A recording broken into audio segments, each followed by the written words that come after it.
Okay, this is a demonstration to show how to set all the nulls to zeros in the attribute table. So here we have the assignment 6 map almost finished.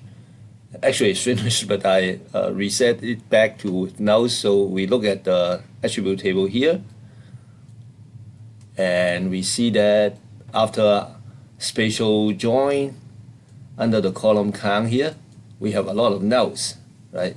And then the actual number starts with 1. So we want to set all the nulls to zeros.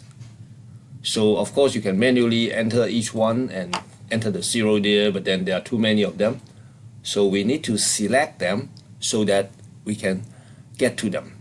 All right, so how to select those rows with nulls? We come here, use the select by attribute, you click on that. So you want to select so that under that column, which is count, right? You double click, the count name appears here from the SQL statement, right? And then you want to make sure they are null. But as explained, you cannot say equal to null. You need to use the is operator, which is this one.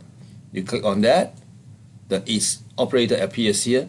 Now you can enter the value null. You can click on here. You can also, because you select that, you can look at the values. You can also double click on this null, which is one of the value, which is same as clicking on this. So I double click on that. That's the statement is there already. So you can verify the checks that it's okay, it's correct. So I apply it. You can see that now all the rows with the null value in this column are selected. These rows are selected. So I want to see only these rows. So I click on this button.